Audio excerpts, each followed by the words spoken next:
tattoo.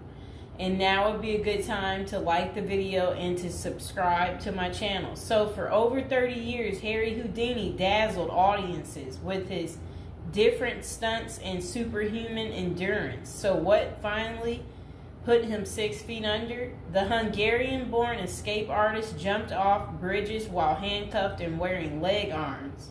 He slithered out of sealed milk cans filled with water, and he devised a Chinese water torture cell in which he submerged and suspended upside down by his ankles.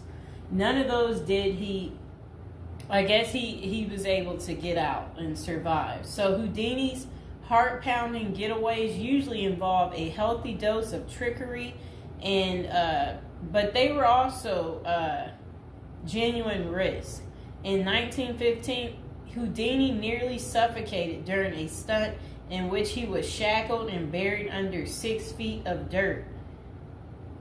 Houdini had made a career out of surviving the impossible, which only made the circumstances of his 1926 death all more mysterious. The 52-year-old performed before a packed audience in Detroit on October 24th, but was rushed to the hospital afterwards with an apparent case of appendicitis.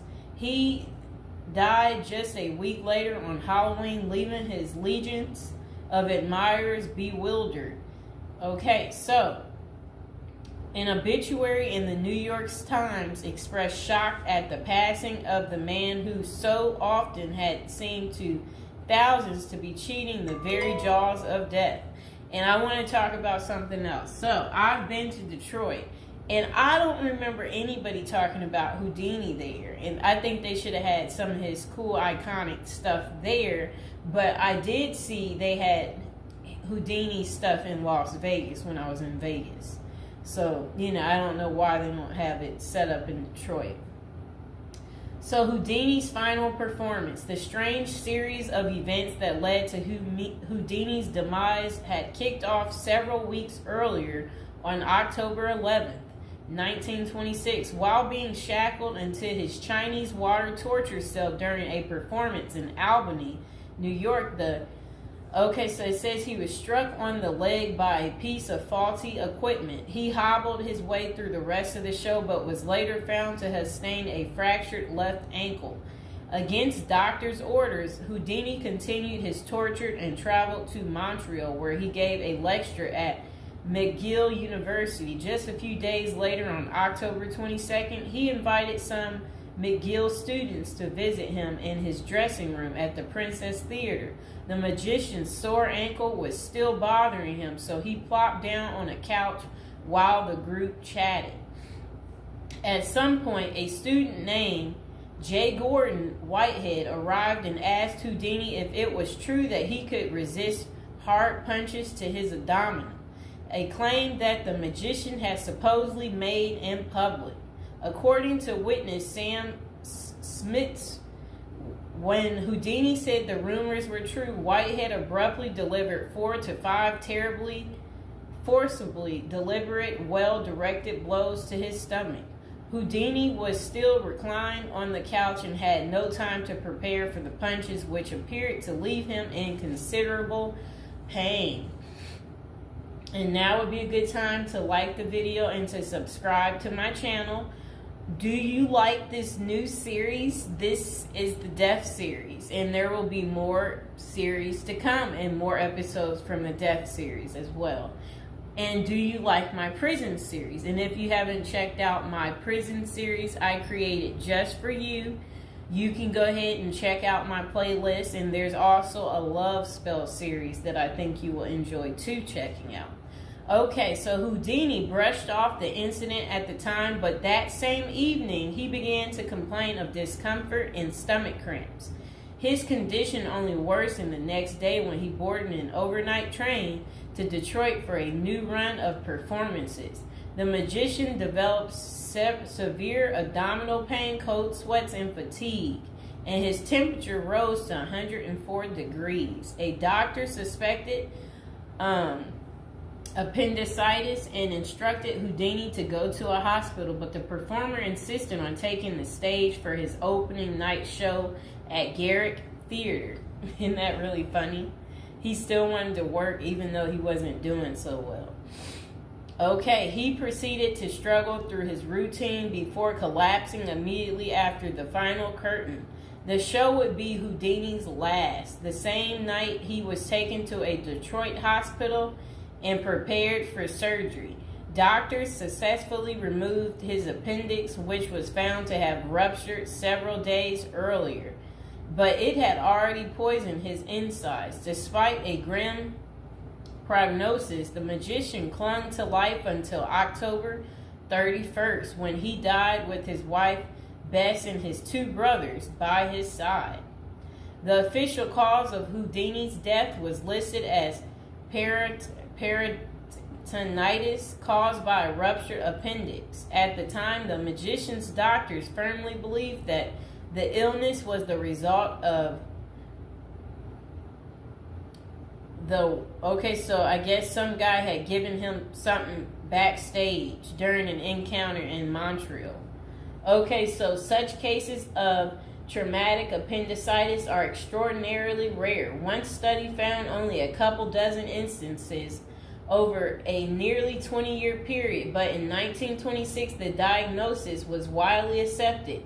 Houdini's life insurance company was even forced to pay his wife a double for accidental death. Okay, so doubts arise over the escape artist's death. Houdini was laid to rest in Queens, New York. And this is what his little, I never knew that was where he is. Well, there he is right there. Okay, that was his tombstone. Okay, so look, maybe I can put that tombstone as the thumbtack, people. Okay, so Houdini was laid to rest in Queens on November 4th, 1926, but rumors about his unusual death have persisted ever since. Many of the theories tend to focus on the magician's contentious relationship with spiritualism, a pseudo-fed religion whose adherents once claimed it was possible to communicate with the dead through seances and mediums. Houdini, a born skeptic, had spent much of the 1920s on a mission to debunk the spiritualist claims and expose its top psychics as frauds. The Crusades earned him several $1 million worth of lawsuits and more than a few enemies, but at the time of his demise, he showed no signs of letting up. Just a few months earlier, he had testified in front of Congress in support of a bill to outlaw fortune-telling in Washington, D.C.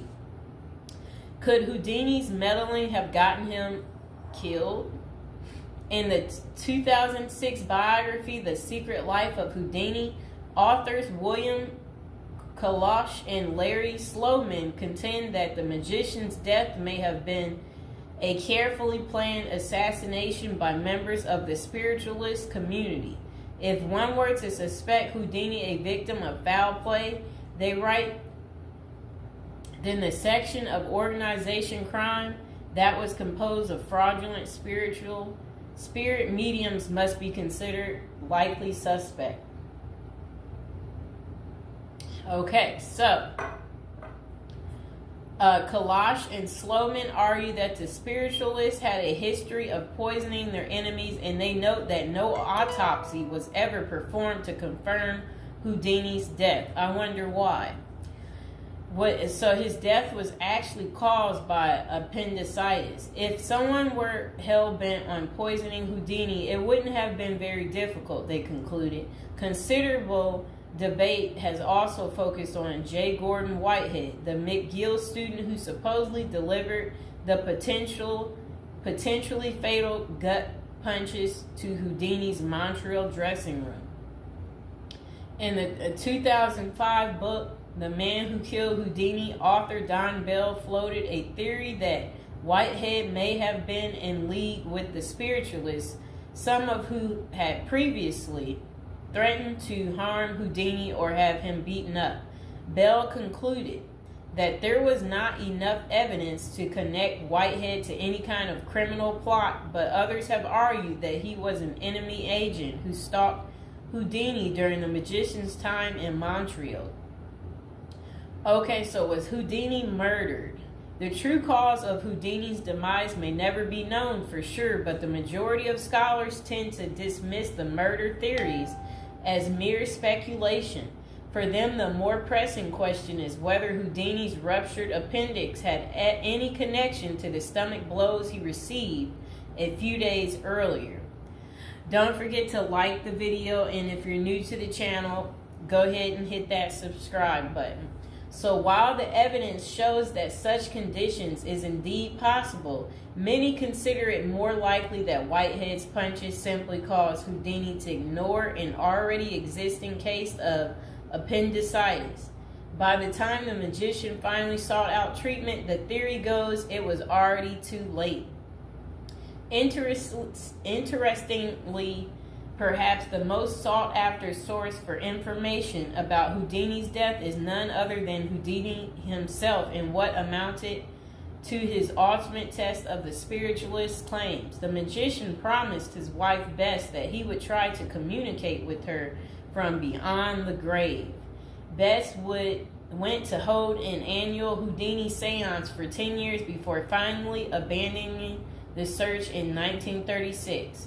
Fans and fellow magicians have since made the seance a Halloween tradition, but thus far, the great Houdini's ghost has refused to speak. I wonder why. So I hope you guys enjoyed hearing about